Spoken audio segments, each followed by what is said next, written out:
All right. It's a little bit different than the Affordable Housing Commission. So Larry's not the president here, but I can get everyone started. And we can do introductions quickly because we do have a new face to the commission and advisory committee. But I'll start first and then Doug can go and then we'll have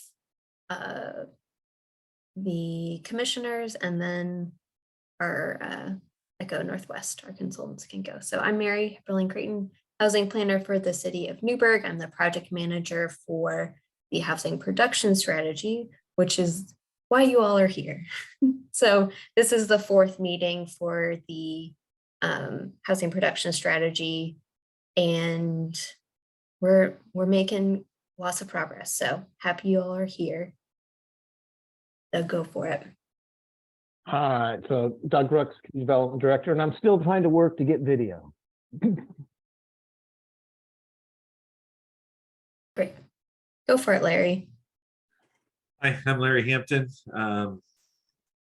Newberg citizen, work for the school district. All right, Melissa. Melissa Daly. I live in Newberg. I work in affordable housing. My life is housing, housing, housing. All right, Joyce. Joyce Del Rosario. I'm a student in the city of Newberg, and I'm studying a lot about housing and finance. All right, Casey.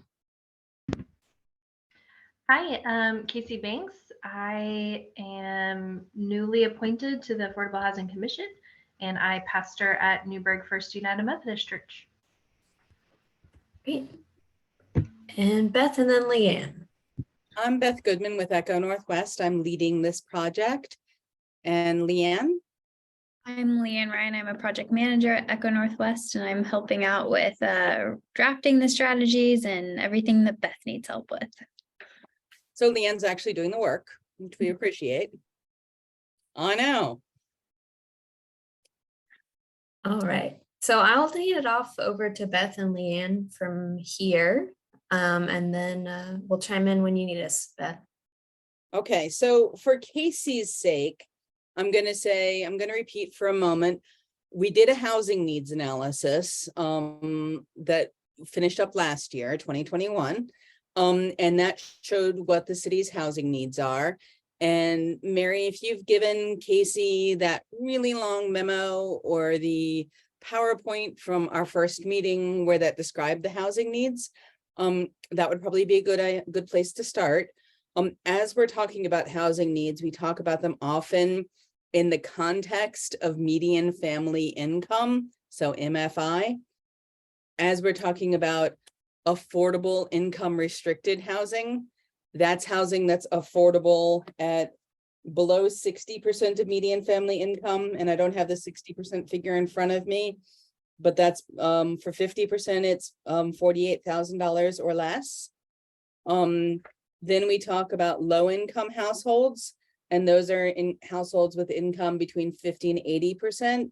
So 48,000 to about 77,000. And then middle income households, 80 to 120% of median family income. So 77,000 up to 116. And when we talk about median family income, we're usually talking about for a household of 4. So a household of 1, of course, has lower and different median family income. And we cover that in our report some.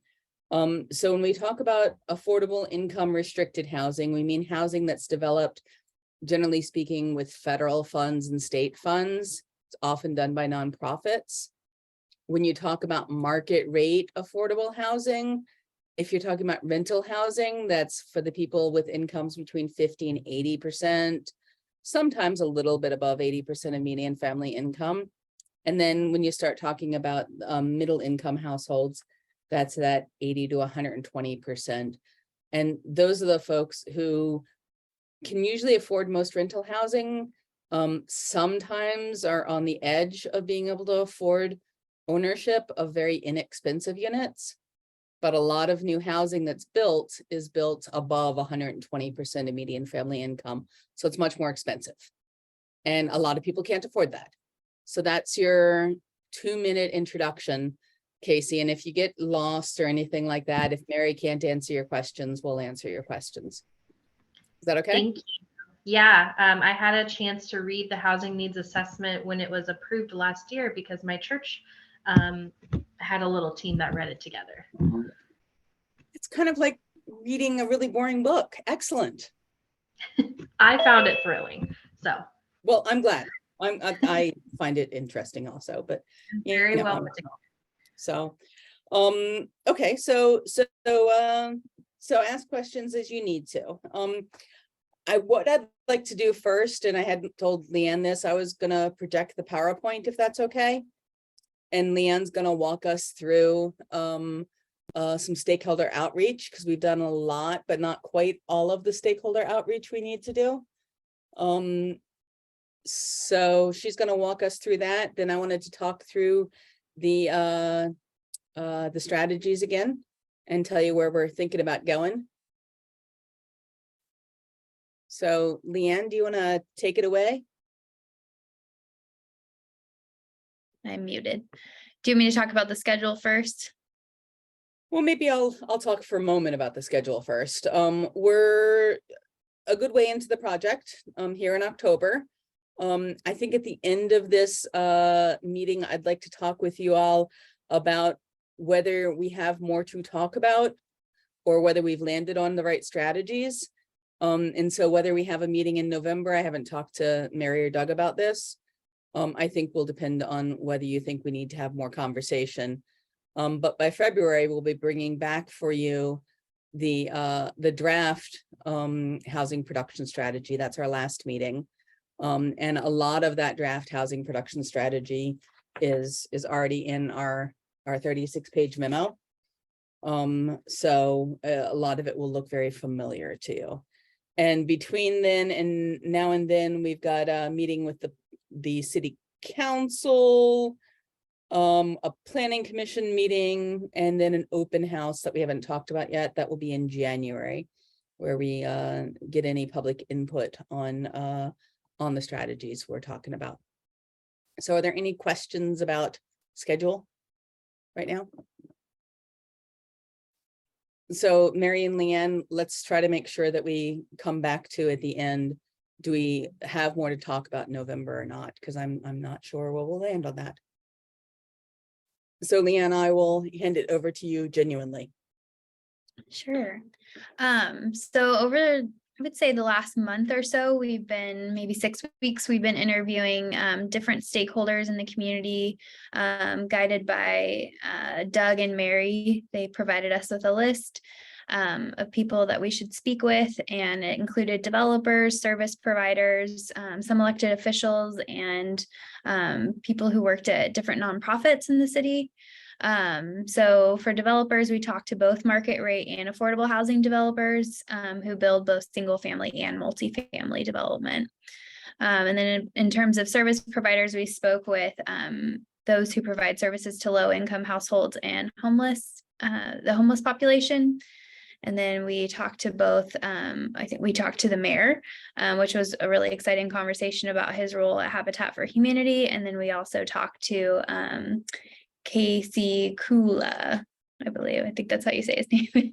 And that was also a really fun conversation. He had a lot of really great ideas. And then we also talked with YCAP, so the Yamhill County Community Action Partnership as well. So I can go to the next slide. And I think the organization that we still need to talk with is the Workforce Housing Coalition.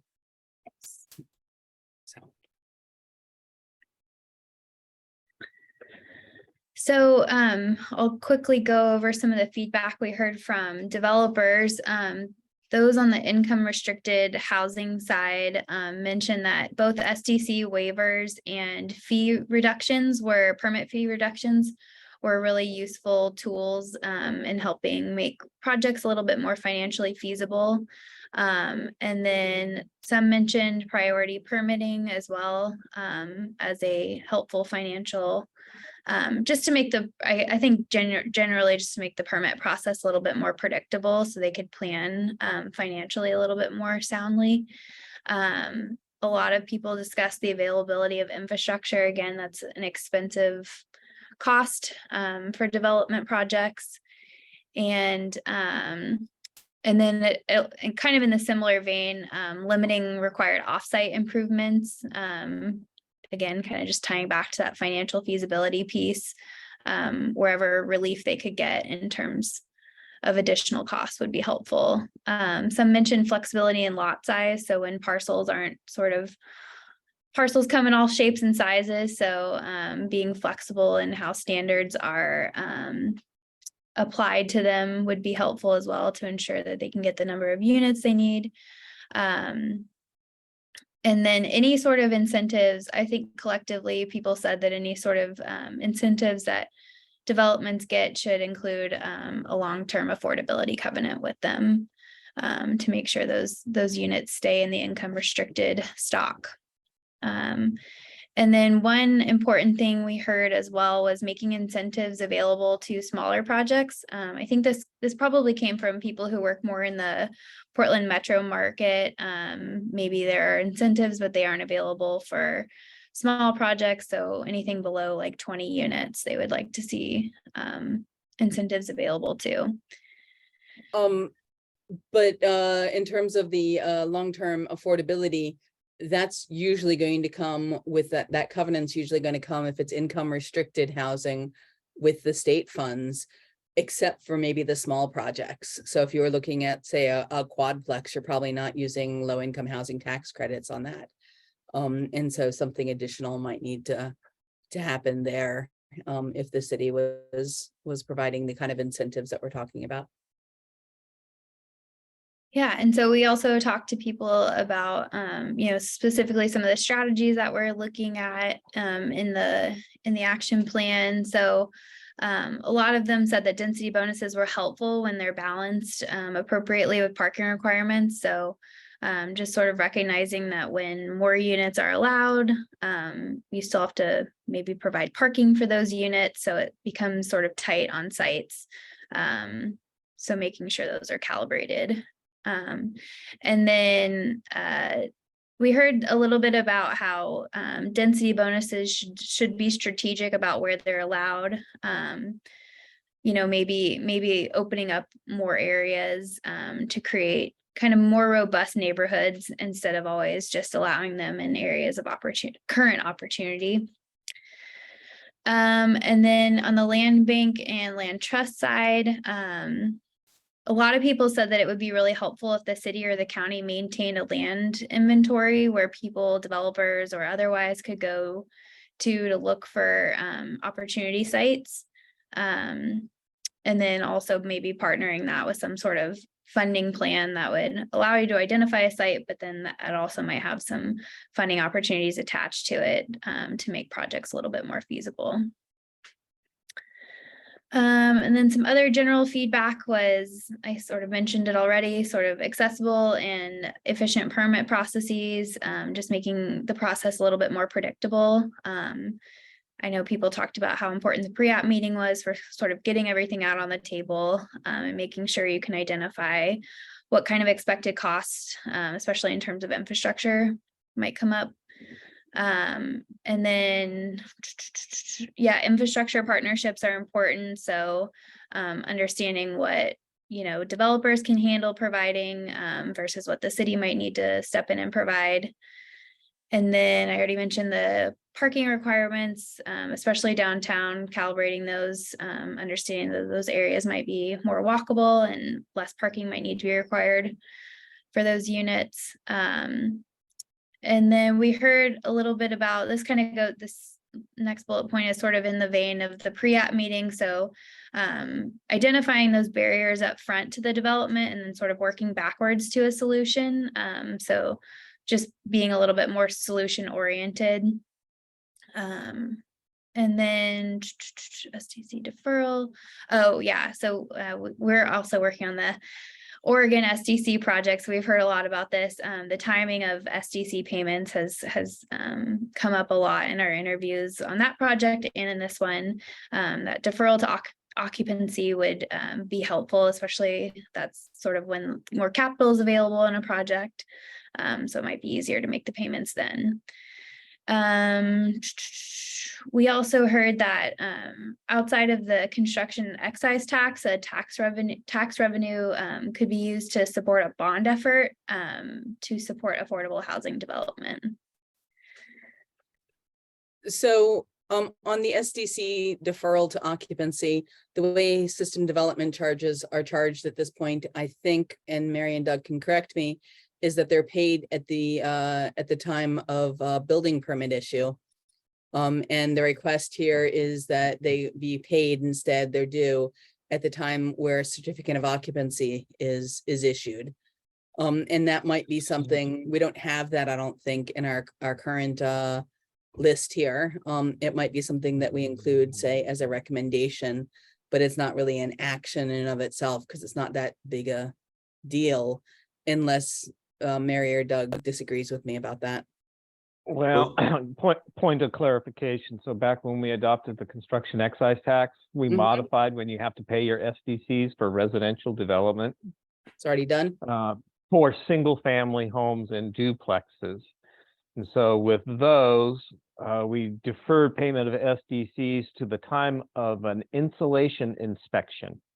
Ah, Now, some developers are exercising that and other developers are not exercising that. It does not apply to multifamily projects.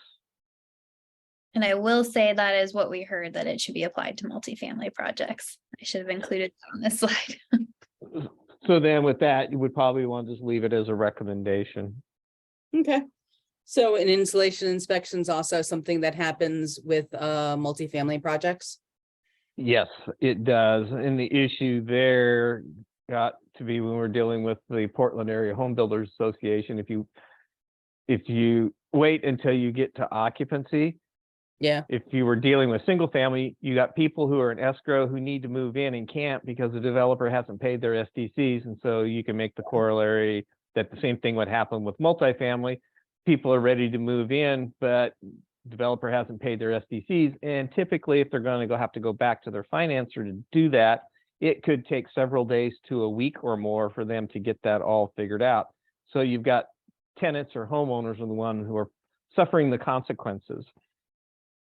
okay, that's the good explanation. Thanks, Doug. I appreciate that.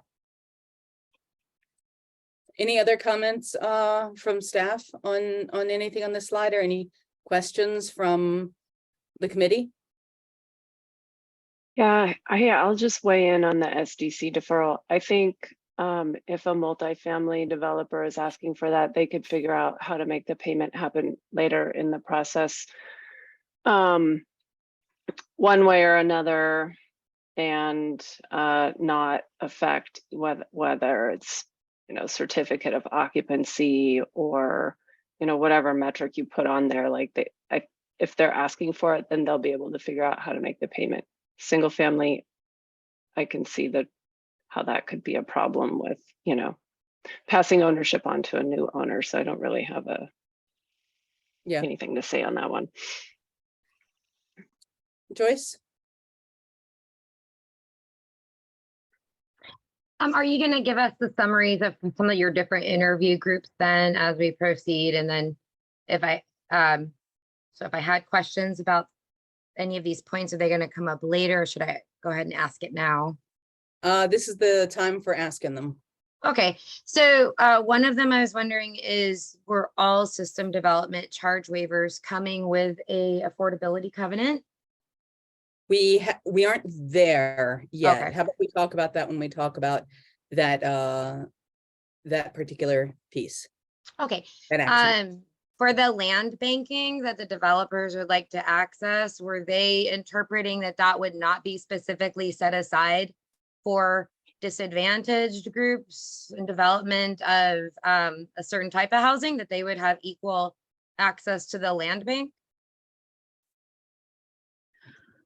I would say on the land bank side, a lot of people didn't give specific feedback on how it would work necessarily. I think the conversation often derailed into a general sort of inventory would be available to select from. Yeah. And then as far as the pre-app process, was there anything related to additional community involvement for fast tracking? Additional community involvement. Are How- any developers who are asking for any pre-app assistance or fast track because of pre-app work required to have additional community involvement as part of We're that? not proposing any change in the application process. So we're not proposing speeding up the process. People asked for it, but that's not one of the things we're proposing. I think that we looked at that. We looked at that, and that's in one of the things that we removed as an action.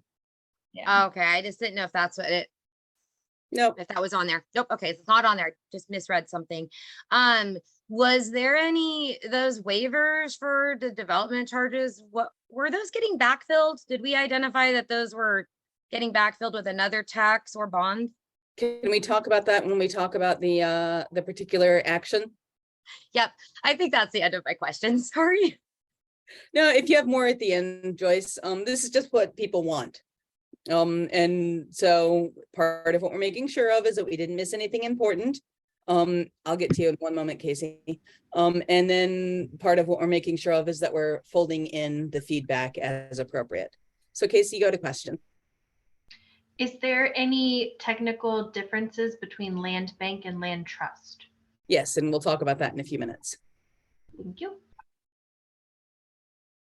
That's one more question before we jump. I didn't ask it on the last slide. Under nonprofit, there wasn't anybody identified for interviewed. So were there any faith-based groups interviewed as part of this process in addressing the homeless services?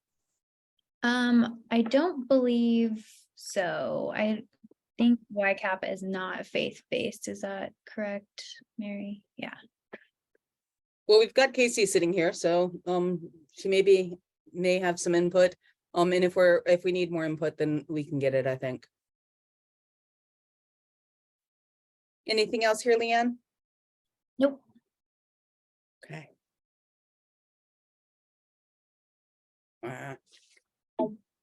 Oh, silly computer. Yeah, so we also talked with some service providers, well, mostly YCAP. But we also chatted with their youth outreach division as well. So some of the things that they highlighted, changes in the community they've seen, there's a little bit more of an uptick in single people requesting services. And then they're seeing more chronically homeless and populations, and then also an uptick in rental assistant calls in the communities in the county. So we, discussed some ways that the city could be a better partner with the county and also YCAP. And they felt it was really important for the city to provide resources in terms of, informational resources, which is in our strategies. And then they felt like there was no incentives available for landlords to work with people accessing programs. So since there's such high demand for rental units, they sort of can operate in picking and choosing a little bit. So, and when there's little vacancy, vouchers can't get used as well, which are some things they've been seeing in the community. And then they also felt like there's more need for upstream resources like rental assistance and eviction prevention to help mitigate people from becoming homeless in the future. Who is upstream? Well, I think, what do you mean? Well, what do you mean by need for upstream resources? Are they asking for resources from the city, or are they looking for resources from the state? I would say the city. Okay. Joyce, you have your hand up. When they say the landlords aren't motivated, are they saying that the voucher programs aren't able to get landlords to get a rent that's tolerable for people who have vouchers, like they just can't get market to meet a reasonable rent. Because like there shouldn't be a discrimination, right, against source of income for their rent. So it shouldn't matter. So what is it, the administrative burden of trying to understand how to go through the paperwork? Like what's their barrier? I think that's certainly a factor. I also think that while there are laws in place to protect, against those things, they do seem to happen. So that was sort of the feedback that I got. A lot of the time you can't get rents that are affordable for what's allowed in the voucher. So in addition to, I think, what Leanne just alluded to, there being people who are discriminating when they shouldn't be, I would expect that's another factor. Mary, does that match what you've heard? I haven't heard too much about not incentives. I've generally heard that there's just not enough landlords or people that are willing to take housing choice vouchers. Generally, and I believe it was Casey Kula, who's a county commissioner, said that there's a 4-year-long wait list to get a housing choice voucher in Yamhill County. So Yeah, I definitely, Yeah. it's a case of like, there's a really long wait list. And also when people get, do obtain that voucher, there are very limited places where they're able to use them. That's not uncommon. Anything else here? Oh, unless anyone else has questions. So this is some more general feedback that maybe had a little bit less to do with our specific strategies, but I wanted to include them. So I think in general, people have found that when there's donated land for income restricted housing, that is a huge barrier that's overcome in terms of financial feasibility whenever that land is gifted, because that's a huge financial lift for projects to get off the ground. And then people wanted to see CET funds used to pay down the SDCs for affordable housing. Casey Kula also mentioned that he's advocating for, I believe at the state level, for a workforce housing tax credit, which he didn't provide too much detail on, but I thought it was an interesting idea to highlight. And then our service providers discussed how low-barrier emergency shelter, actually Casey highlighted this as well, that low-barrier emergency shelters offer a critical safety net in preventing, just sort of getting people on their feet in those emergency situations. So having a couple days in a place to maybe get things in line. And then some people also felt that offering financial assistance for legal services for setting up co-ops would be a good idea. Yeah, because those are some complex mechanisms to get in place. So any sort of legal fees that they might be I'm opening our memo. All right. And then people also wanted to highlight how important it is to explore how different cultures want their housing to look, and that not every culture lives in the same manner. Some live with more family, multi-generational situations, and that should be an important factor. And then also making sure that our codes address climate change. I believe we had a conversation about this in relation to air conditioning, which I know those of us in Washington feel strongly about given the recent heat waves as well. That is it. Slide. So, yes, please. Hi, yeah, so I just had a couple questions on, so for the first one, donated land for income restricted and nonprofit housing, do you remember if that was from single family developers or multifamily developers? I think that was mostly in the case of multifamily developers. I think that was Casey Kula, and he also provided some specific project examples. The Sheridan project example, I think, was one, which I think we documented in the memo. And I don't know if Rick Rogers would have mentioned, but you know, their Habitat built 3 homes on a piece of property that the city used to have the animal shelter on and donated. And so, you know, again, that would be an example of one that was very helpful. We got one, Habitat got one home donated through the county for, you know, there was for basically back tax. I mean, you know, it was an abandoned kind of place and owing taxes and stuff, and we got one that way.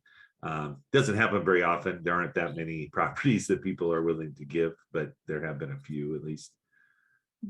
I think people highlighted that it's that factor that really like projects might have been, you know, in people's heads and stuff like that, but then that donation of land actually, you know, allowed them to become realized. Yeah, that makes sense. Okay, and then my other question was for the one offer financial assistance for legal services for setting up co-ops. Was that for mobile home park co-ops or what sort of co-op? I believe we spoke with Casey about that in the context of a mobile home co-op. Yeah. Yeah, because I think there is one currently that is trying to buy out the property owners and create it into a co-op, but it's people that have never done that before. And so they're, you know, struggling to get how to do that properly. But yes, it was in the context of a mobile home park in that situation. Any other questions, Melissa? Those were it. Joyce, you had questions? No, you have to unmute yourself. Yeah, sorry. So it's on 2 of them. Back to that, back to the mobile home park. Is the workforce housing tax credit also intended for migrant worker to possibly address or? It doesn't not- exist yet. Okay, but when it was discussed, was it intended for migrant worker or for new workforce in areas that hadn't been infrastructure sized yet? I think he was just sort of talking about it as a development incentive in general for developers. It's not a legislative concept. All right, cool. The second one I had was a question was, you know, the donated land piece, and then it says slash. So because the donated land addresses that basis, but the nonprofit housing development, isn't that what changes the tax exempt status toward the development expenses? And so without that nonprofit, like without a nonprofit partner, aren't a lot of tax credit projects like wouldn't be able to fly because it's just such a big player. So is that kind of what they're saying? Move the needle on both points, try to get donated land, but on the development side, try to partner with a nonprofit. Usually income restricted housing is developed by your housing authority or somebody who is a nonprofit. So it's just a little bit repetitive. It's not always developed by a nonprofit, but often is. And then I think that Newberg offers the nonprofit low income housing tax credit also. So, and that's only available to nonprofits. So you've got more incentive there to support that kind of income restricted housing development.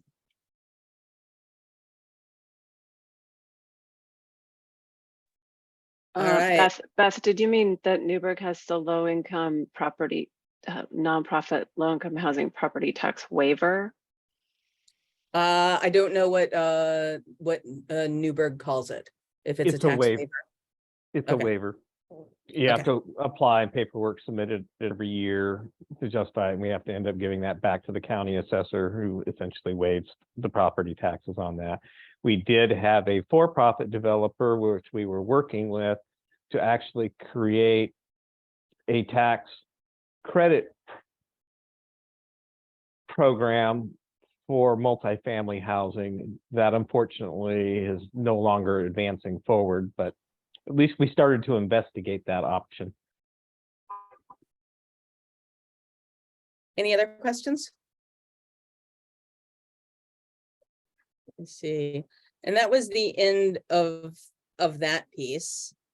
Have a Miro board here up with some of the implementation priorities. But before we go to that, I'd like to acknowledge that some of the this is the list here, A through K, of the actions that are in your current memo that are kept.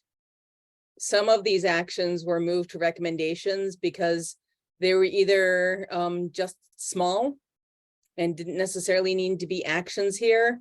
So we'll just be making recommendations to, you know, establish a maximum lot size. I'm really hoping that somebody at the state develops some plans that could be pre-approved easily enough for middle housing types, because why do each city need to do that themselves? Implementing all housing through housing policies through a lens of social and racial equity. We've moved that to a recommendation, given the current climate in Newberg. Let's see, support preservation of income restricted affordable rental housing.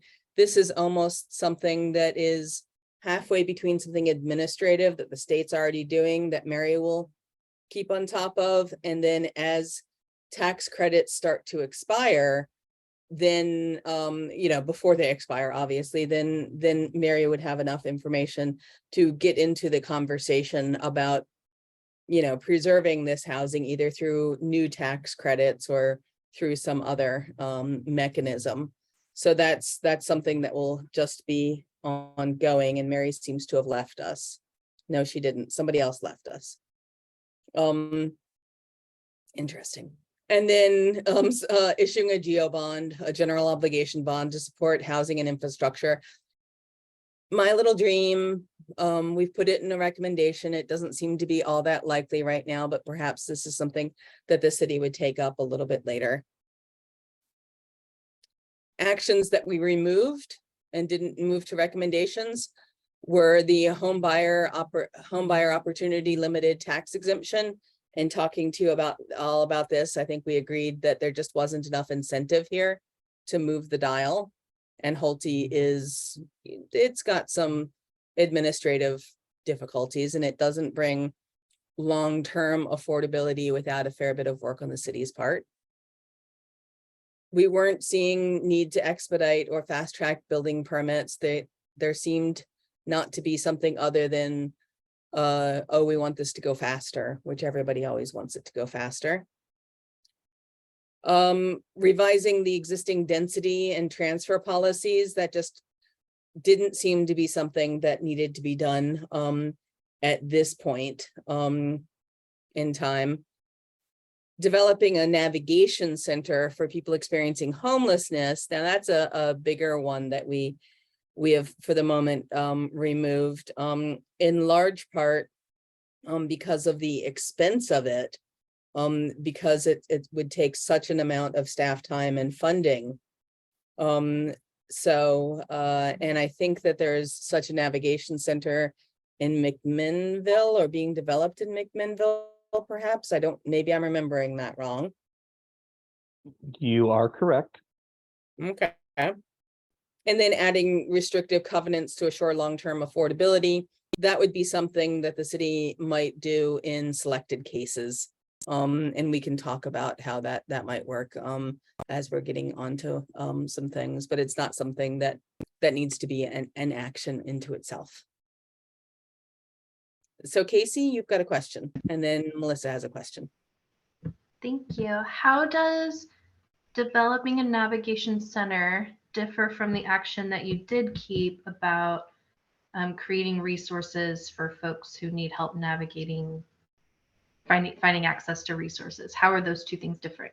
A navigation center is a building and it's got services at it very specifically, whereas informational resources is something that could be positioned at existing places. So, you know, your library, your existing nonprofits. If there's a navigation center over in McMinnville there. So it's just a really different level of effort and resources. Got it. Okay. And the one that's in McMinnville, that's a countywide one? Or is it just for McMinnville City? It's intended to be countywide. And people experiencing homelessness don't necessarily stay in one place. Like many of us, they move from place to place. So, Melissa? So first, I have a comment on the one of the ones in the middle column, the let me see here. Support preservation of income restricted affordable rental housing. When I first saw that in that column, and I'm sorry I missed the last meeting, I was on my first vacation of all of the COVID times. So anyways, I saw that and I thought that should be a big priority, except there is a list at the state, and that I checked, it doesn't look like there's any housing that is in imminent risk of having their affordability period expire. So I felt better about that being there. Like, yes, it's a priority if it's something that actually happens. And then the second is a question. And that's how it's written as the recommendation, just so you know, Melissa, pointing to that very list and paying attention to it. Yeah, okay. The restrictive covenants to ensure affordability in the last column. So you said, is there more discussion on that? I guess there's a lot of different ways of looking at those, and I think you did say we're going to talk about them more. So if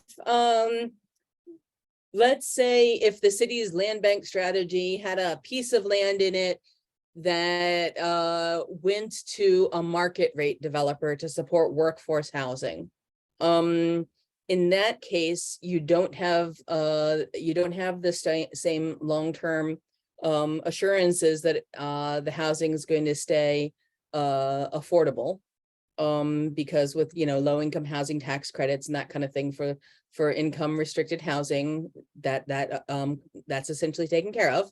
But in that case, if you're looking at market rate housing, so housing that's affordable, say to 60 to 100% of median family income, and maybe it's part of the workforce consortium, what they're doing. In that case, you might want to add I would want to add a restricted covenant in that case to ensure that the level of affordability was there over whatever period of time was appropriate. I mean, you can't make it be there forever necessarily, because what does forever mean?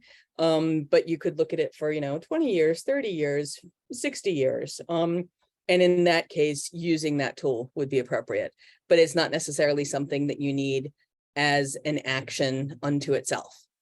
Oh, Okay. Does that make sense? also add quickly to that too is our Affordable Housing Trust Fund requires that people that apply for that funding, they need to have it needs to be helping families that make 80% or less median family income.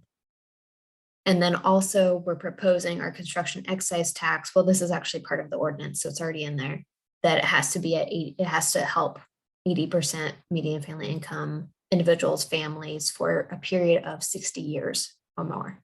So if you're 60, yeah, 60. Okay.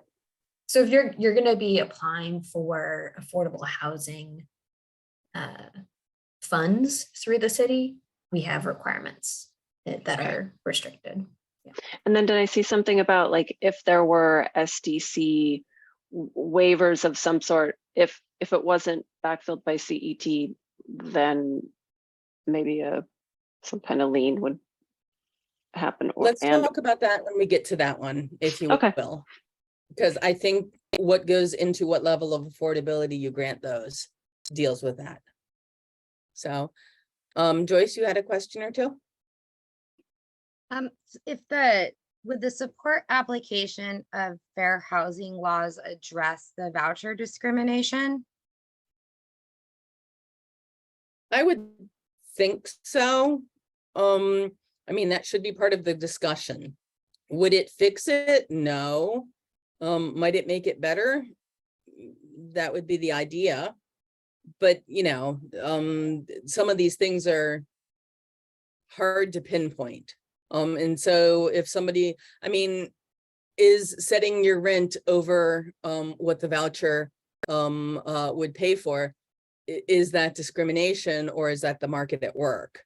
And I think in that case, that's to a certain degree the market at work. But if, you know, your rent would be covered, you know, the rent you're charging is commensurate with the with your voucher, and you as landlord refuse to rent to that person because you don't want to take a voucher, then I would think that the tenant, the potential tenant, could then report that.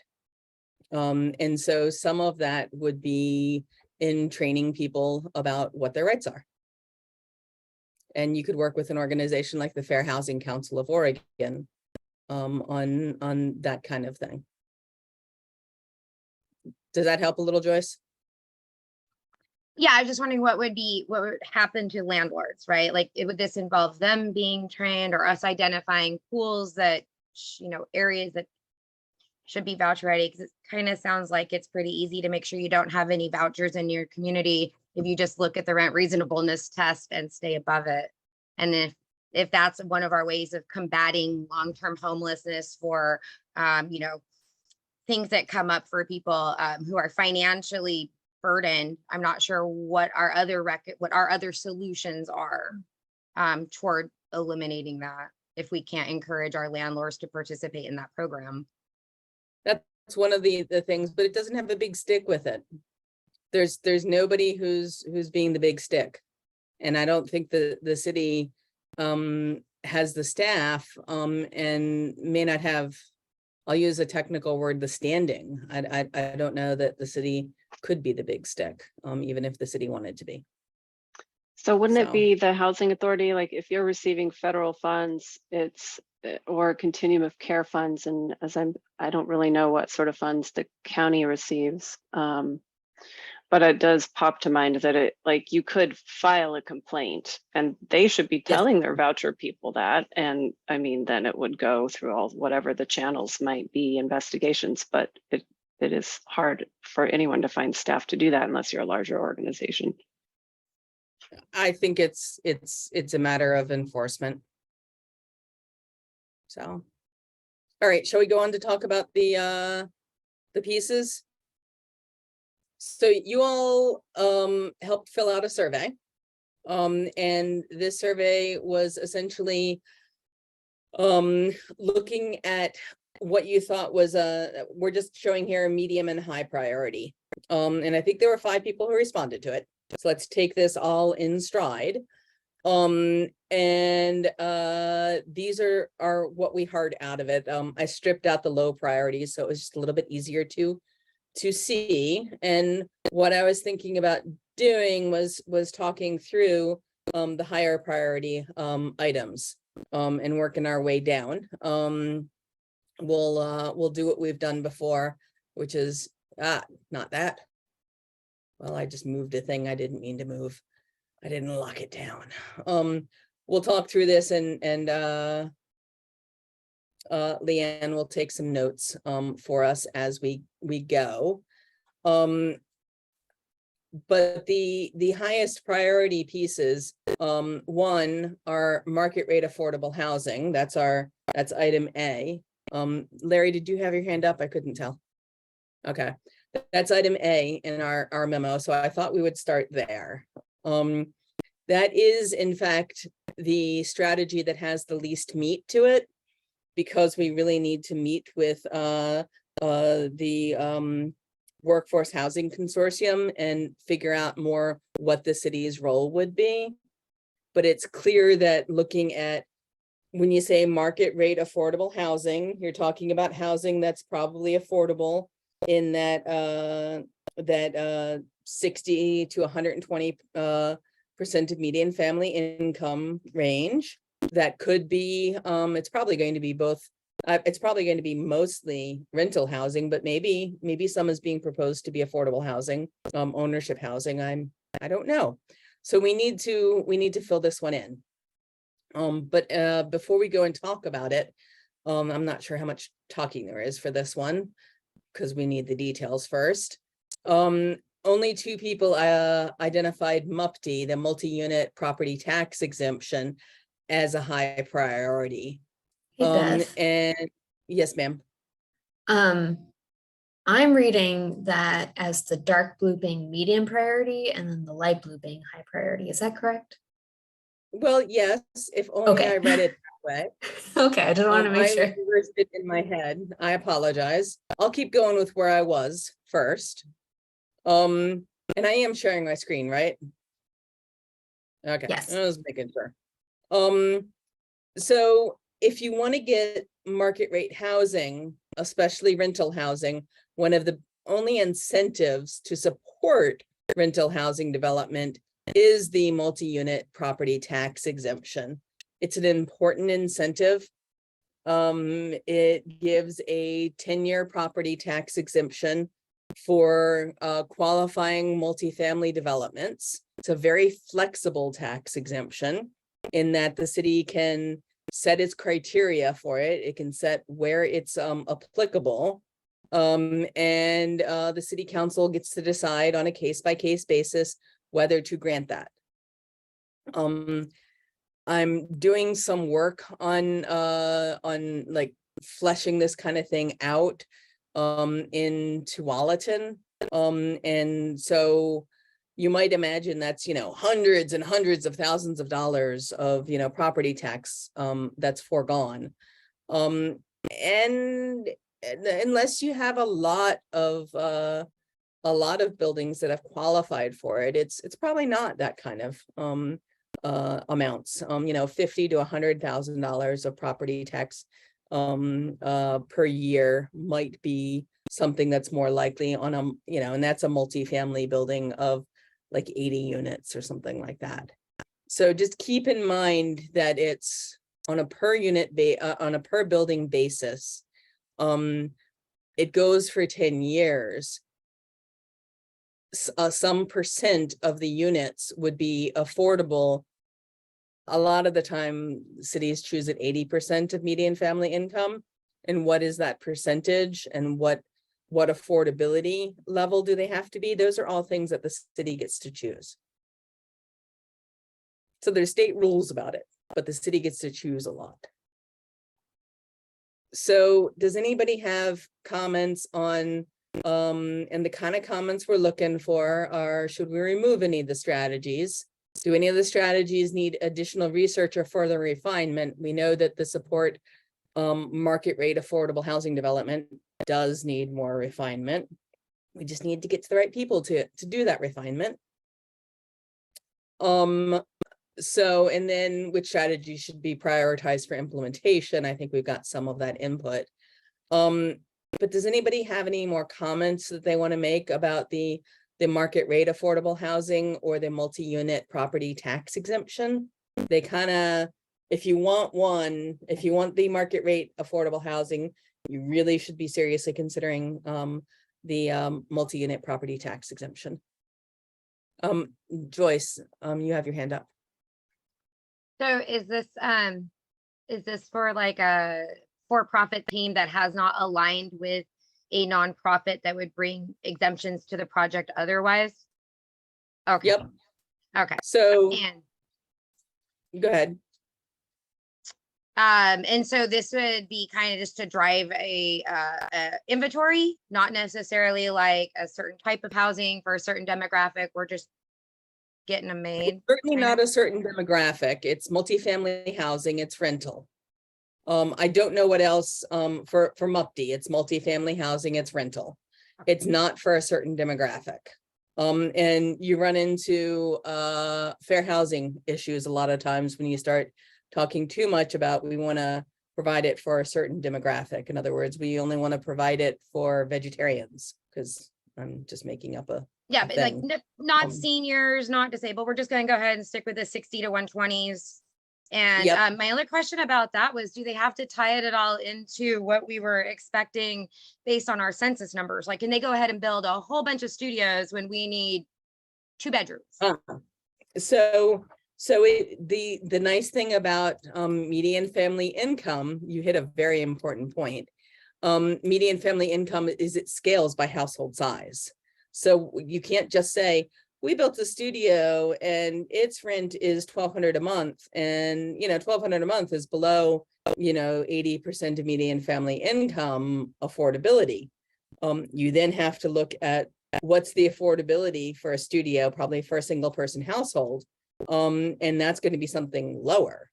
And so you know, the city could say, you know, the housing has to, I think the city could say, the building has to have at least X% be, you know, such and such number of bedrooms. The more criteria you have, the more you discourage people from using it.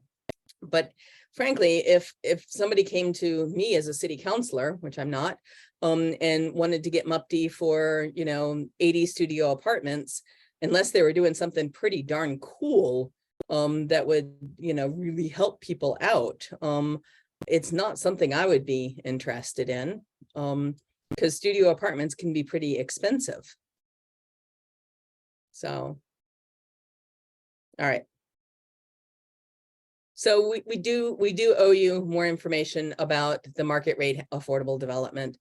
And Doug, do we have a time when we expect we'll be able to talk with somebody like Abisha about this? Is that something we can get on the books in the next couple of weeks? I would think so. We have a consortium meeting this Thursday. So we should have more clarity after that meeting on our direction, and we've got a vision. We got the vision statement. Can you share anything more? Because I haven't been keeping up on that process at all, and it may well be that there's not much to share yet. Not yet. So we've worked through with Kinesis, went through an exercise, created a vision statement, got that done. We're got a legal counsel involved to give us guidance of how we kind of formalize the group together and how we work and what that document might consist of. We are going to be having conversations with the consortium members about how many units do you need? What's the size of the units you need? Studios, 1 bedrooms, 2 bedrooms, 3 bedrooms. How long are you willing to commit to say that you're going to have these particular units? We're going to start conversations with some developers that are doing some projects. I've already started those conversations actually about potentially some kind of partnership with the funds that we have available that we might be able to invest in a project or a building in a project. It's going to come with those affordability provisions. So it is the workforce housing portion of that. And so what kind of documentation is necessary to make that happen? So that's kind of where we're at right now. So I'll know more by Friday morning. Abisha has a heads up that you will be reaching out to her to have a conversation. Okay. Does anybody have any other questions they want to ask Doug? But I mean, that sounds like it's going in a direction that makes sense. Casey, I'm sorry, you had your hand up. I don't know if this is exactly related, but you mentioned that market rate affordable housing would really work best if you also implemented the MUPT, right? Yes. Is that what you said? Okay. I'm not very familiar with MUPT. How long has that been a strategy that cities have been using? More than a decade. Okay. And I so wasn't I'm guessing paying attention before then. Yeah, I can say, Casey, when I was in Salem, I did a MUPT project just on the south side of downtown for a big multifamily unit project. And at that time, it had already been on the books for a decade. Nobody had used it. And we finally worked with a market rate developer, for-profit developer, who was looking for some financial assistance. And this was a tool that was in the toolkit. And so we pulled it out and used it. Okay. It's been used So there a are lot some across the state. There's some developers who want to build multiple unit stuff, and this would be a nice surprise. But is there like real data, real stories of developers who would not have built multiple unit, but because of this, they chose to? Eugene has a requirement, and I think Ben might be implementing this requirement also, that the developers need to produce a pro forma that show that without this tax exemption, their development isn't financially feasible. And I happen to know the staff in Eugene who would be reviewing that pro forma. One of them used to work here. And so I know what she would be able to detect the BS. I just don't have a better term for it. So in a lot of ways, I would want to talk with staff at Eugene and Ben before implementing such a requirement, but that's a pretty interesting requirement. Yeah, and so this is one where we don't have the staff resources. We go down that path. That means we'd be hiring a consultant to do the review of that pro forma to help us guide the council on recommending should we do it or should we not. And this is one of those things where, you know, it's moderately complex to put this in place.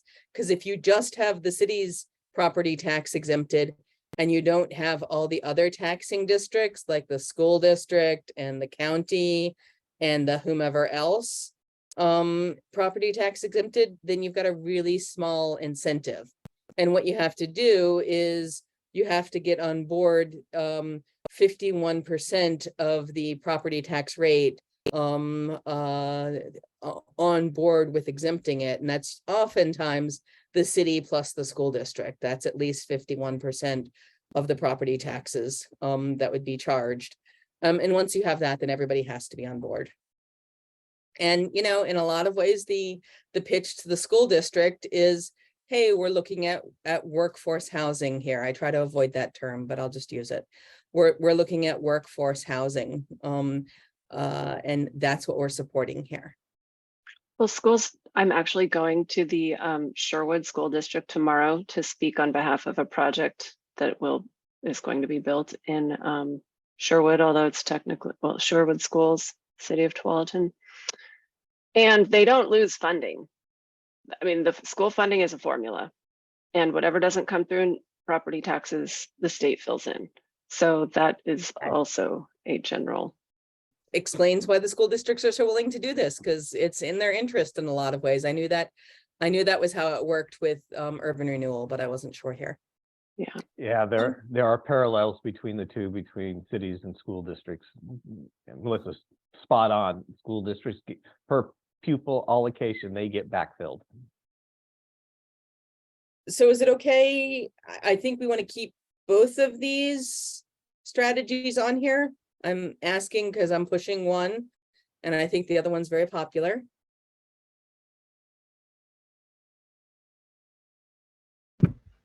Are Okay, they really yes. two separate strategies? Can they be Yes. implemented separately?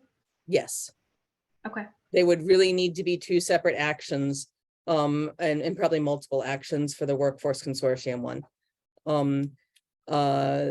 One of them just happens to support the other one very well. So did I miss, so in support development of market rate multifamily affordable housing, what does the support mean? We don't know. That's what Doug has to get back to us about. I was saying that we haven't had the discussions yet with this. And so this is the one that we don't know enough about. And it may well be that when we bring you back the HPS and you're looking at that one, your recommendation is not to do it. I hope that's not, I hope in the end that what's being proposed is very palatable. But it's not clear to me yet what support means, because the Workforce Housing Consortium just hasn't had those discussions yet. And Doug thinks that they'll be happening this week. So do we have a goal of like how many of these or about how many we're trying to get down to? Because my assumption is that we can't do them all, or if we're trying to do them all, we won't do them all well. So we're trying to narrow down. So if that's the case, I'm wondering why we're not starting with the ones that had the highest high ratings. Well, partially it's Beth reading the graph wrong here, Larry. Well, we could revisit. If we kept all of these on the list, it's in between what we were talking about, between 10 and 15 strategies. So it's about the level of effort that we've been talking about. Casey, you had Yeah, so I heard two questions. So one is like, what are our high priority things? But then also, do we want to remove any?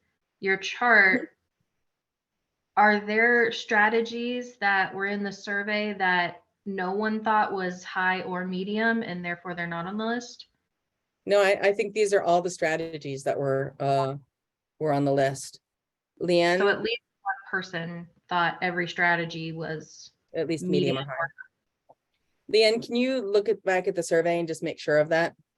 Since I removed the low ones, Make sure that all of them are on there. make sure that there weren't any that just had people voting for it for low. Oh, okay, yeah. Thank you. So I'm gonna move us on unless people have questions. So the other ones that had the highest priority were land banking and reduce SDCs. So let's go talk about land banking for right now. This strategy is one that we've essentially combined three potential different approaches here. We've got a land bank, and that might be an official land bank. It might not be an official land bank. It can be, land banking can happen without an official thing called a land bank. So it could be things like city-owned surplus properties. It could also include county. It could be the city purchasing properties for the purpose of building affordable housing on it. Doug was just alluding to that might be something that, say, as part of working with the workforce consortium, that the city uses some of its funding for. I've seen Hood River do this, for instance. It could be providing funds to support land banking or purchasing of land by some other organization. So a land bank is, we've got some land, however you acquired it. We're going to convey that land to, say, an income restricted housing developer. So it's a housing developer of the housing that is the most affordable. Or the city could choose to put that land for no price or some price into say a workforce consortium development, where they're developing market rate multifamily housing. So that's really a land strategy. Along with this, we have a land trust. And a land trust, usually, sometimes land trust can get land out of a land bank, but a land trust is, generally speaking, a nonprofit. Like Proud Ground is an example of a land trust in the Portland area that is supporting housing by holding the land in perpetuity and selling or leasing the housing that's built on the land at below market prices. And so this is oftentimes a way to get people into affordable home ownership. So let's say that I could afford I don't know, $1,000 a month for housing costs, for mortgage cost. That's not enough money to buy a house in Newberg.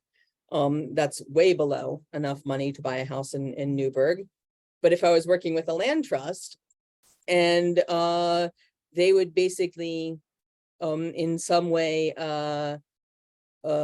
reduce the cost of the housing, make it affordable. So basically buy down the cost of the housing by a bunch so that it's affordable to me, and I'm paying $1,000 a month for my mortgage. And that's what I can afford. And then when I go to sell my house, usually I'm at that point able to get some of the increased value from it, but I'm not able to get all of it. And so it's a limited equity model a lot of the time. There's a lot of different ways of doing land trusts, but that is one of them.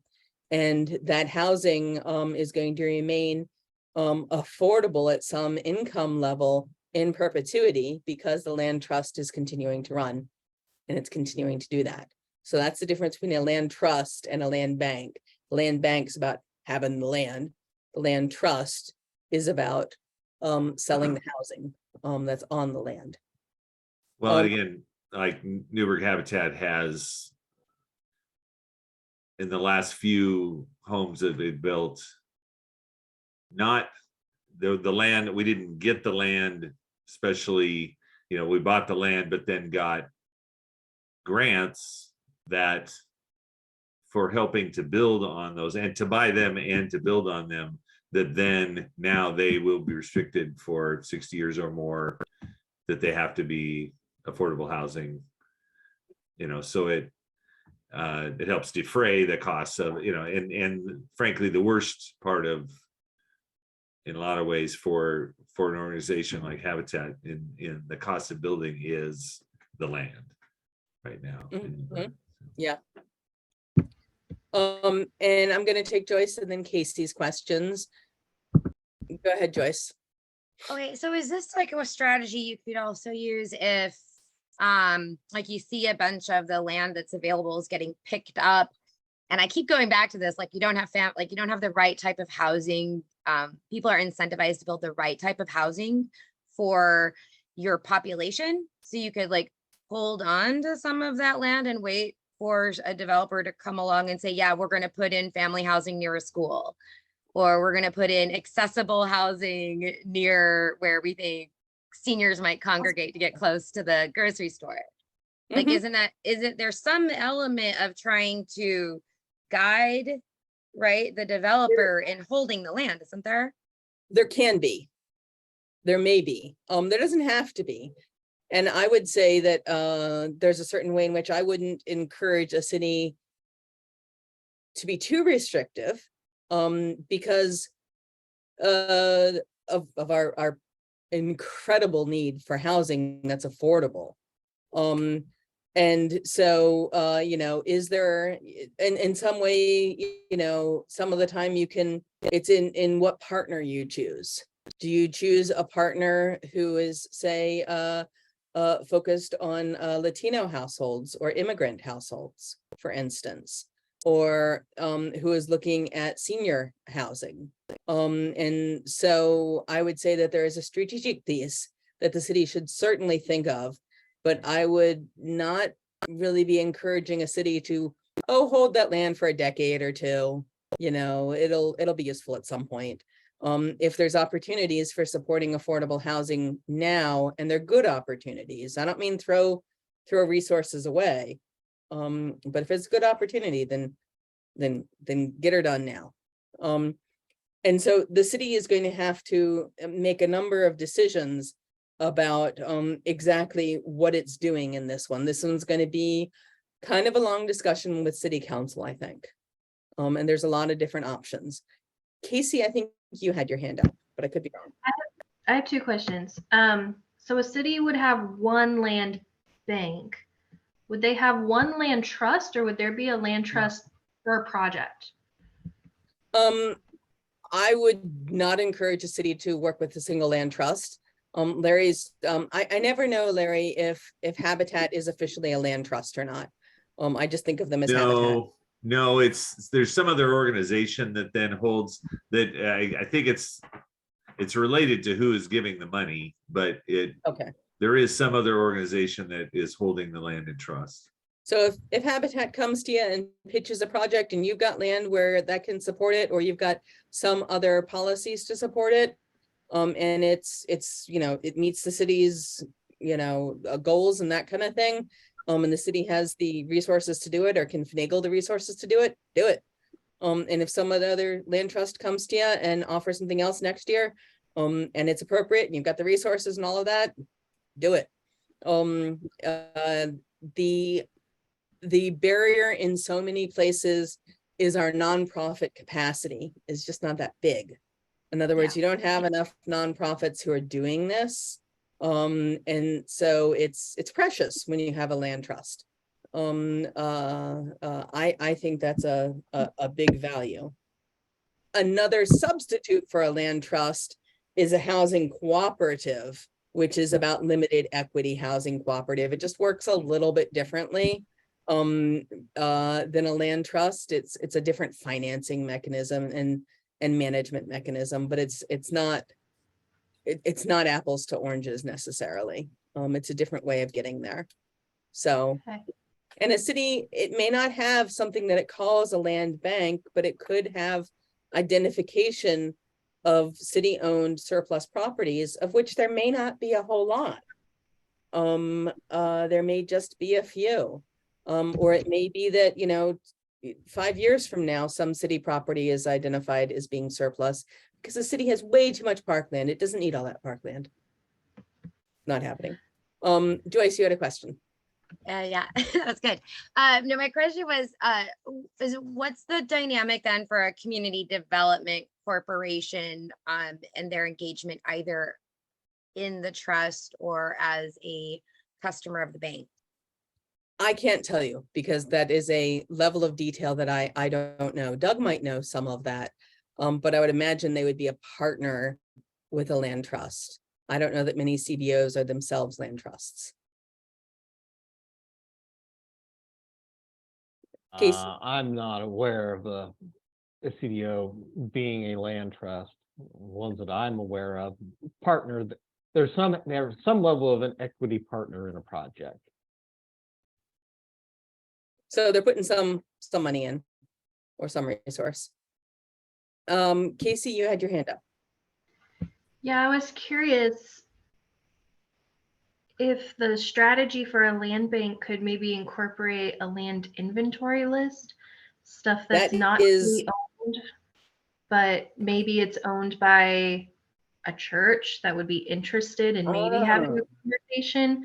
Like they're not gonna give the land to the city to keep in the land bank, but maybe just to say we would be interested in a conversation if a developer wanted to approach them. I was going to add a bullet about inventory of public sites, and then I think a bullet needs to be added about discussions with faith-based organizations to understand what they might want their role to be. Yeah, So- so Casey, we have had conversations with the faith-based organizations about their excess land and opportunities for developing. And what we found in those conversations is each organization is a little bit different about where their funding comes from and what their organization would allow them to do or not to do. Some toggled all the way. If it was housing, it had to be for members of that particular church, all the way over to open to the market for those that are, low or very low income, the smaller homes. I'll call them tiny homes, not on wheels. Then there's tiny homes on wheels. And so there's a lot more conversation that would need to be had. But it's an opportunity. I can say every year now, the city has to provide to DLCD an inventory of surplus public land. So that's on Mary's work list every year. And right now, the city does not have any surplus land. Beth had mentioned, parks. Well, we have a separate park district. And so we are actually deficient in park land in Newberg. So we actually need more as the community continues to grow. I was being incredibly ironic about parkland that very rarely translates to this. So I know.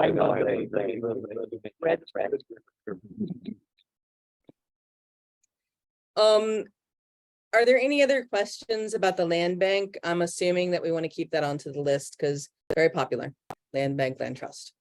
And we'll keep your city council busy trying to, decide what it wants its role to be. That's part of implementation of this. Then let's go on to the reduced system development charges. This one is item E. And right now we've written it as income restricted affordable housing. So that implies less than 60% of MFI. But it also has in it that it could be up to 80%. I think that's if we want to keep this for income restricted affordable housing, then we would want to take that down to 60% of MFI. If we want this to be a tool potentially for workforce housing, then we'd want to leave it at 80 or so. of MFI. And so what this would be is the city has system development charges for transportation, for water, for sewer and storm. Pardon me, I just have a remaining COVID cough. That the city could, when it next evaluates its methodology for system development charges, it could, I think, make changes to its methodology for income restricted housing. And what it charges there. Pardon me for a minute, guys.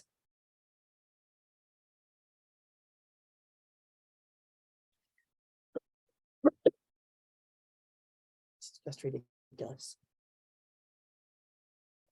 Leanne, will you take over for a moment or two while I get my voice back? Yes. Well, I'm not sure where you were going with the differentiation between income and market rate. Can I ask a Okay. quick question about that? Sorry, where were we? About reducing SDCs. Aside from it being favorable, you know, versus an incentive for development, do we also have indications that that the cities like they're like, go ahead, we don't need them anyway? Like, do we have that other? Oh, no.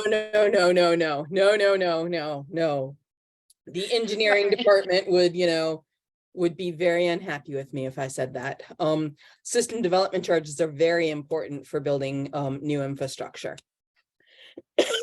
So Isn't there a study of that going on right now? Didn't Mayor Rick say that in the candidate forum last weekend? Doug, what do you know about that? So there. Leanne is working on it. Yeah, That's Echo maybe- Northwest. Yeah, Echo Northwest.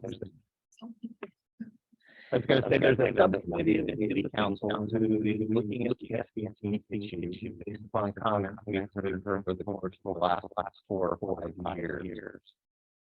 They were on the whole into the community at first, to be part of that discussion. And I'm gonna get very good just a quick kind of recap. So. Development. Doug, Yeah. There's a lot of reverb happening. So we can't understand you. Leanne could probably give us an overview of what is being said publicly about this study right now. I don't know where we are in the. Well, and there is a study happening at the city level, I think is what Doug was talking about. And so there's a discussion that's going to be starting up around SDCs at the city level that I think has been taken up by council and Mayor Rogers. But I don't know much about it at this point. And so that's probably a methodology study where the city can, I think it's got some choices about how it charges SDC or exempts it SDCs for income restricted housing. But you don't have those same choices. There's a lot of law that guides this. You don't have those same choices above income restricted housing. And so at that point, you're at the point of backfilling SDCs. So paying SDCs for the developer, say through construction excise tax. Leanne, can you speak about what the study is finding? I'm just going to grab a little more water. I'll be right back. Yeah, so actually next week, I think it's next week. Let me check my calendar. The report is written. It is not publicly available yet. So it is complete. We're hosting a webinar, I believe, next week.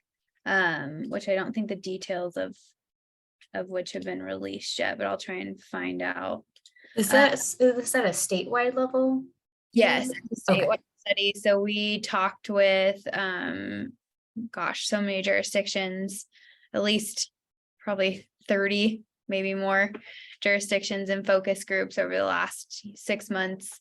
And I will say that none of them said that it is easy to waive or even reduce for projects, because either way that money has to come from somewhere is what most of them said. So if they do get waived, they have to find another way to backfill them. And a lot of them do struggle to, a lot of them are charging the max SDC rate based on their methodology, and a lot of them are still struggling to keep up with costs.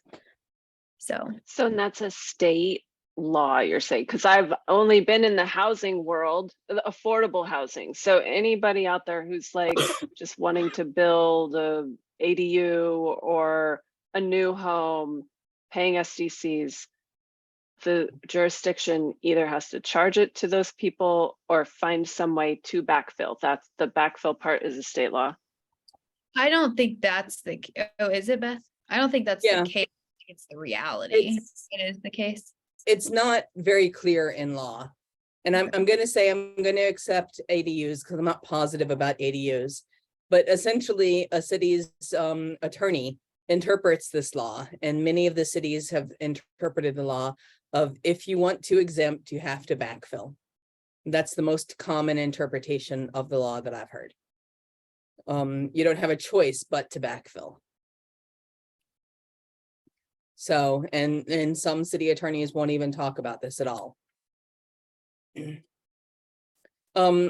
Mary, in working on how to use the city's construction excise tax, because that's something that you're doing, is backfilling SDCs one of the things that's under consideration? And is it mostly for income restricted housing or also for that market rate affordable housing?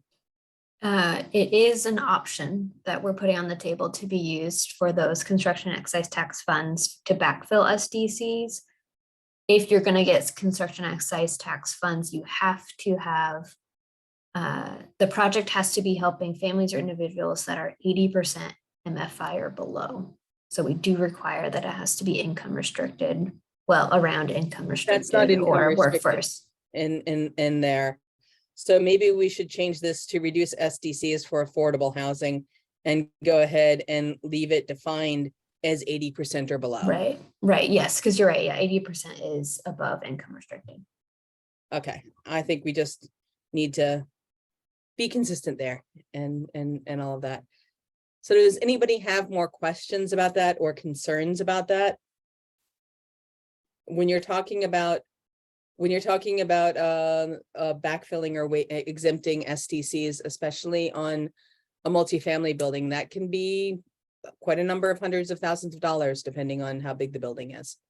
So that can be a significant incentive. Beth, I'll just clarify, it was written out as reduced for affordable or income restricted housing in the survey. I just used some shorthand for the chart. Yeah, it's just in our memo, it says income restricted, so we'll just edit that. I have a Is- question. Mhm.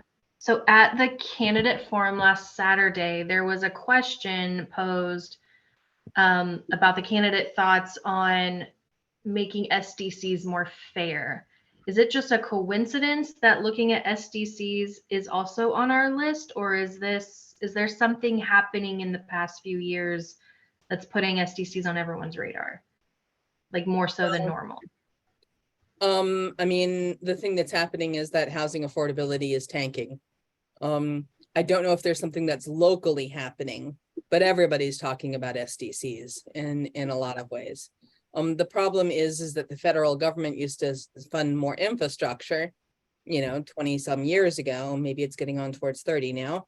And without that funding, cities and states are having to find ways to fund the same infrastructure. And it's super expensive as soon as you talking about, roads and sanitary sewer facilities, that kind of thing.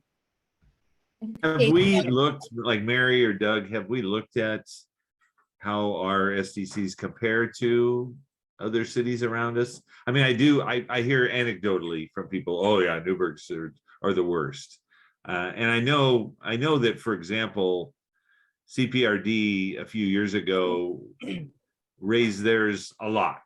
I mean, they bumped them. They had not changed them for a long time, I think, and they made up for all of that lost time. But anyway, just wondering otherwise how we compare with other cities around us. I think that city-led effort will be looking into that. And so CPRD will be at the table in those discussions. I do know, so there's system development charges that we as a city have control over and ones that we don't.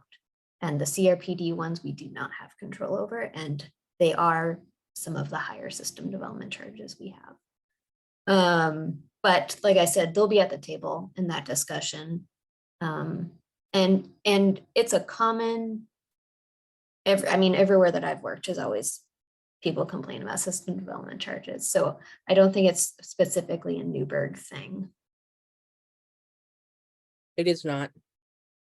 All right, so we have 25 minutes left. I'm gonna switch how we're doing this for just a moment or two and see where we get to. Are there any strategies that you guys think that somebody wants to talk about taking off the list? As I said, we're coming in at a reasonable number of strategies. I need to sit down with staff and do a little bit of evaluation of, are we hitting all the things we have to hit? And I think we probably are. So all the requirements for the state. But is there anything in here that you think we just shouldn't be doing this? Casey.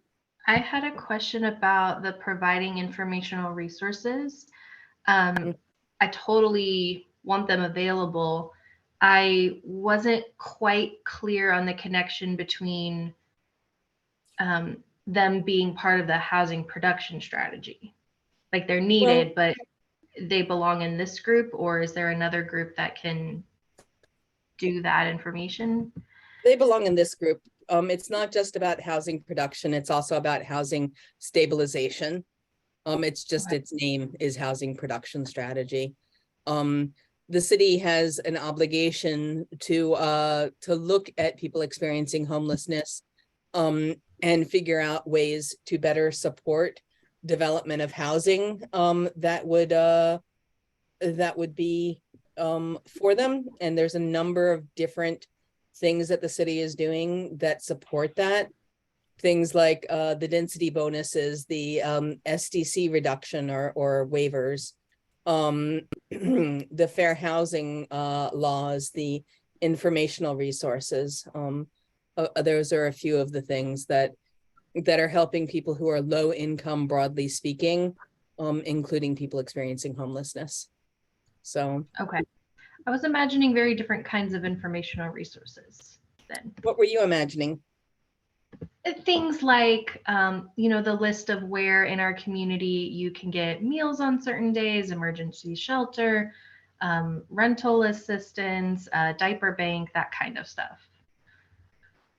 Those could well be, part of this. We've got, looking at energy assistance and help paying utility bills, that kind of thing.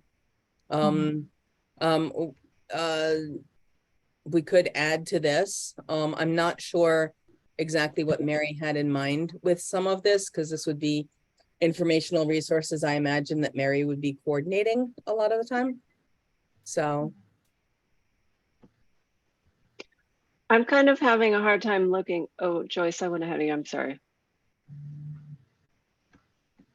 Joyce, go ahead. Okay, I was gonna ask about that one for informational resources. So, I guess I thought I was more along the lines of prevention of homelessness is kind of where I was thinking, because just kind of looking at our capacity to catch people who have already fallen into homelessness doesn't really, we don't really seem to have the net for that.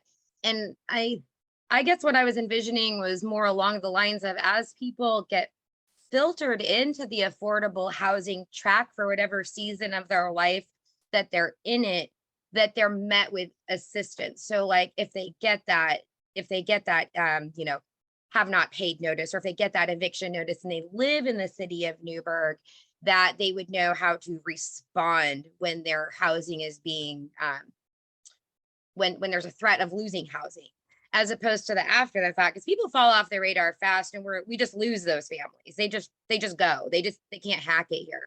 And so I guess that was kind of my concern on the informational resources, was how that would be used to specifically track, like as people come into this, like we're not just having housing inventory, but we actually have a whole population of people benefiting from that housing inventory. And I didn't know if we were meeting this action with any allocation of resources to make sure that those people, as they engage the system, maybe for the first time or as it goes through, can navigate, as opposed to just coming in and out of affordable housing and then not having housing.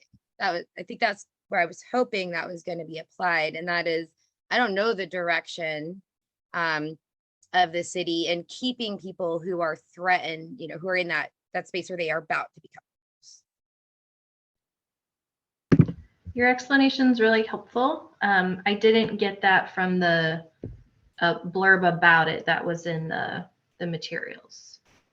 I think this is one that we may want to revisit some with Mary and talk over some with Mary. And Mary's nodding, so I think she's up for that.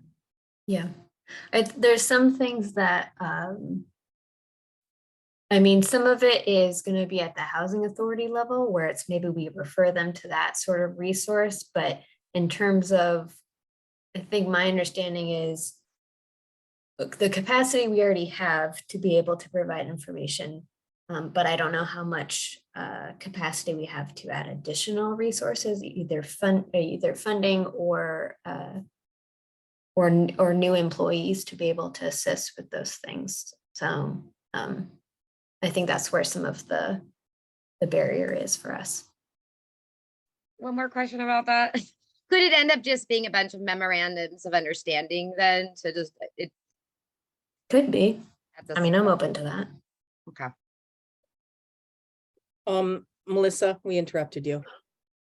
Well, no. I was just going to say, if we're trying to figure out things to take off, I'm still back here trying to figure out what to elevate, because I'm not seeing anything with like high impact. And so then looking at all the moderate to large we already talked about, and then there's small to moderate. And like ideally it would be like moderate to large with minimal like staff effort. So then I'm going like, okay, medium staff effort, but everything that's left is like small. So the urban renewal is something that has the potential to be moderate to large.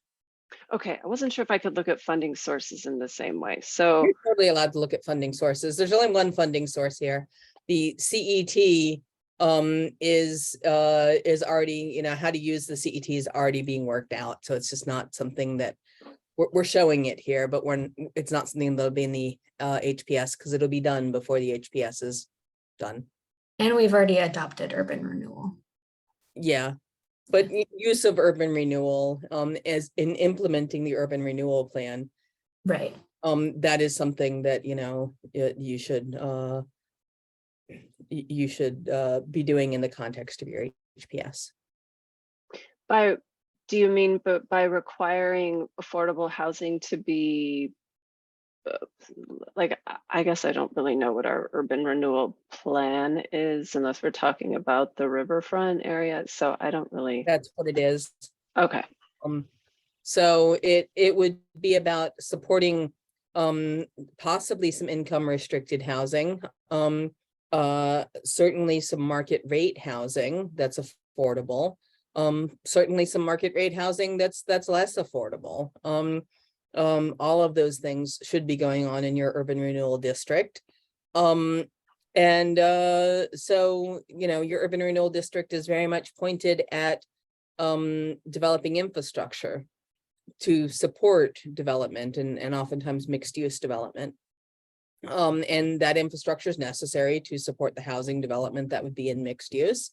And so that's part of what it is. And then there's some possibility of revisiting your urban renewal plan to look at whether there's any specific projects that the city wants to put in there about housing specifically.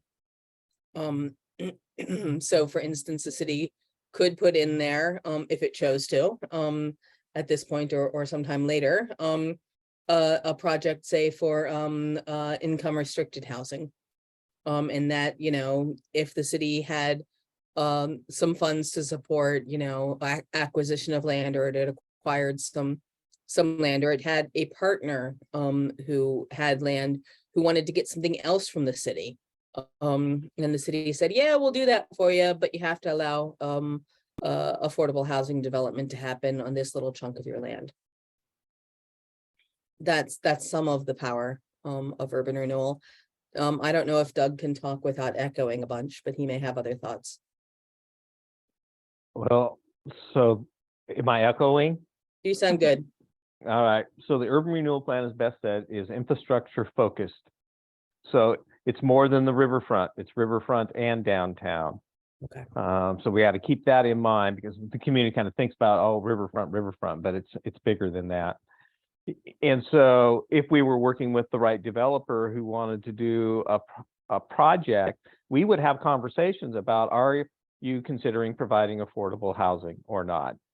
And then we could nudge them, say, well, we have dollars, it's allocated, 10 years from now, but maybe we can trade off projects and we can invest in the infrastructure to serve your development if you enter into a development agreement and then say you're going to have X number of units that are either income restricted or meet 80% or less of MFI. And so those are the tools. And you can stack on top of that, you could say, and we could look at some SDC backfilling. And what about some density bonus? So you can build a little bit more density than you're allowed to build already, if that's an issue in any of those areas. And then we can add on the construction excise tax. Is Mhm. another tool. And Paying for some stuff, yeah. a lot of the areas in the federally designated enterprise zone. So there's another potential if they're trying to shield their capital gains on bonds, other real estate and so forth. So we've been putting together these tools for a number of years now that we can stack or pick and choose and mix and match. And so something that's small on here, but I would say is, potentially pretty important, is the preservation of manufactured home parks. I think I was reading it, you've got like 8 manufactured home parks with 600 units in it. This isn't something that the city would necessarily lead itself, but the city could be a partner in. So organizations like CASA have worked with the owners of manufactured home parks and with the residents really to purchase the manufactured home parks, and then they end up being owned and managed either by the nonprofit like CASA or the owners who are living there. And so, even though that one has a small impact on development, it ends up being a pretty important one, I would say. Casey. What is the opposite of manufactured home park preservation? Like, what is happening to them that makes this necessary? Oh, yes, that's a very good question. So manufactured home parks, they have land. The owner of it could sell the land and kick all the owners of the manufactured home parks. You have to move your manufactured home park away. And I'm going to sell it to somebody who's going to pay me a whole bunch of money and develop whatever they're going to develop. Now there's Oregon laws around how much notice does the owner of the manufactured park have to give. They have to give some funds to the for removal of the moving of the manufactured home park. There's some other requirements. It's not I woke up this morning and I decided. But it is something that certainly happens with the closure of manufactured home parks. And we haven't seen since forever, like 20 years, development of new manufactured home parks. So as the land becomes more and more valuable, there's the possibility and perhaps probability that more manufactured home parks are going to be closed. And they're one of the only types of home ownership opportunities you have for people who are low and moderate income. And often these days, though, it's kind of the elderly as well, the only place they can afford to live. Yep. So I would possibly support keeping this on here as a priority. And the reason I would support it if I knew what it was that the city would do, because I think it's relatively minimal. What they really want is like $1 million or more to help with the purchase, with ongoing funds needed for setting up the co-op, that sort of thing. Because otherwise, you know, what, maybe it's, I think you'd had in here something about the zoning, but like, I guess I don't really see there's that much that the city could do when there are, you know, CASA of Oregon or Catholic Charities that do this work and get paid to do it. Well, they don't get paid to do it all that much. In other words, it's not like they don't need support. So the city could adopt a zone that allows manufactured home parks as the only permitted use. That's something that a few other cities like Cornelius and Portland have done. The city currently uses CDBG funds for repair of manufactured homes in partnership with the Housing Authority. So the city could use CET funds, for instance, to support that, or other funds to support that. And then I would have to imagine that there's a partnership role that the city would play or could play in seeing the preservation of the manufactured home park by some other organization. Is there even the possibility of like having an ordinance that says, you know, besides all the notice you have to give everybody, that you have to at least give an opportunity for the residents to, you know, make an offer or something? That is, before they that's sell state, or that is something state like law. I remember That's that. it. part of state Okay. law, yeah. Yeah. Sometimes the owners just need some support in that. So is that one that you don't see the city having much role in? I guess if the city sees it, then I do, but I'm just, it might be few and far between, although there's 8 parks. I just don't know. It'll be more like an emergency than long-term plan. The notice is like a year, I think. So it's a little bit of an emergency, but it's a long emergency. And I don't know. I mean, I think depending on what your decision makers think, that really looking at rezoning some of the manufactured home parks for only manufactured home uses, that's a big stick.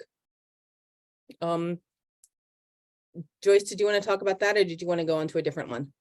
I was gonna ask, wouldn't that make these parks a candidate for banking?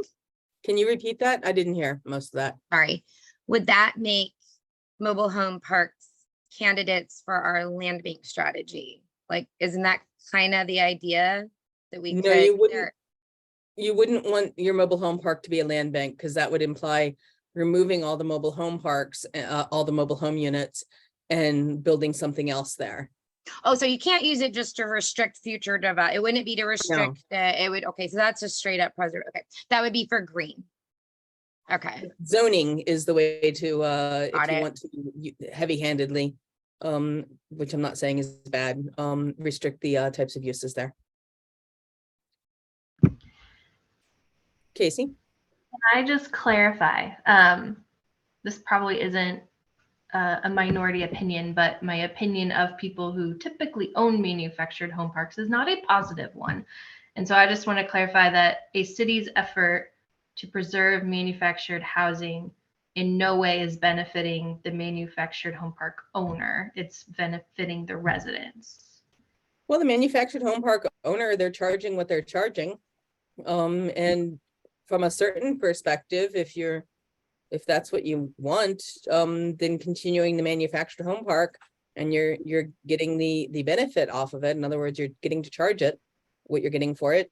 You know, you're not having to do anything else. That's a benefit to the owner.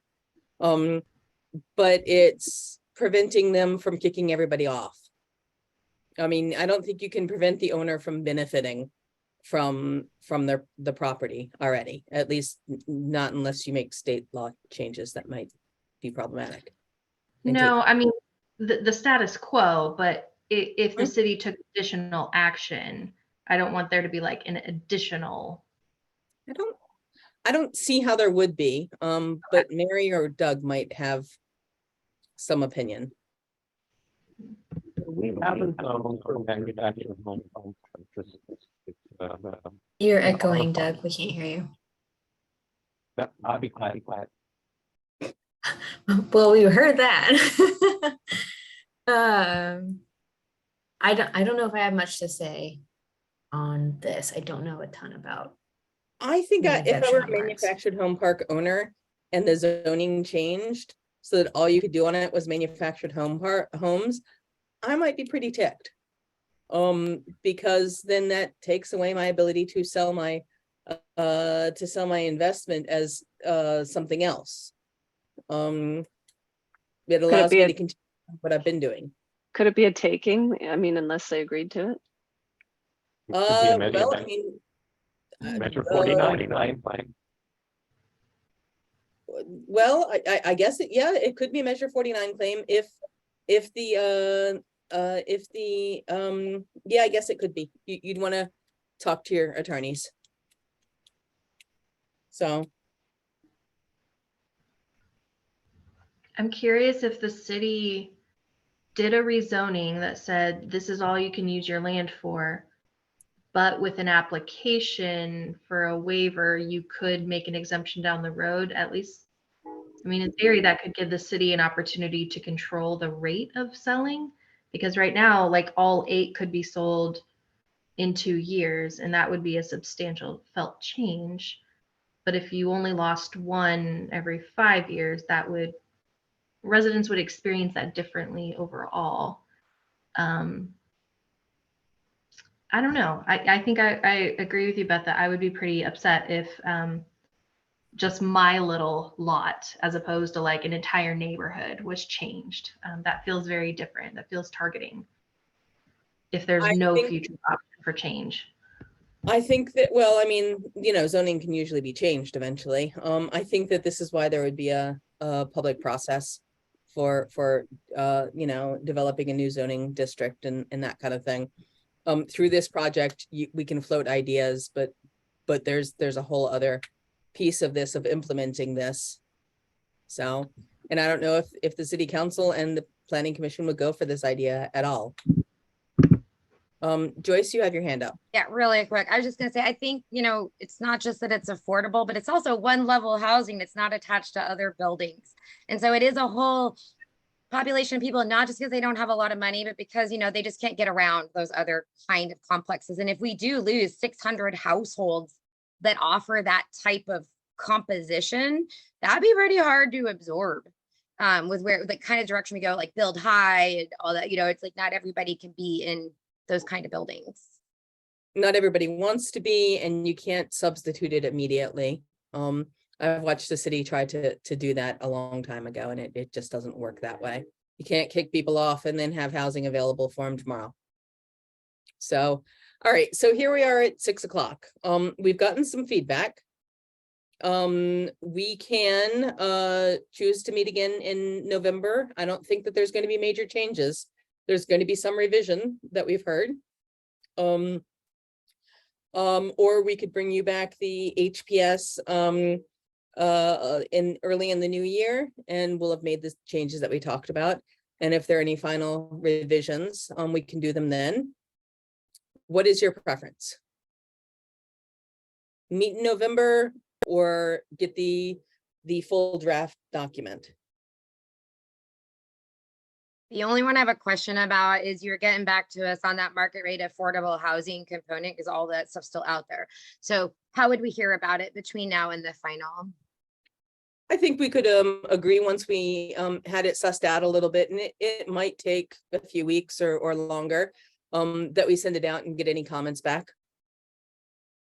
And maybe what we do is we revise this a little bit. We send it out and give you guys 2 weeks to send us any comments.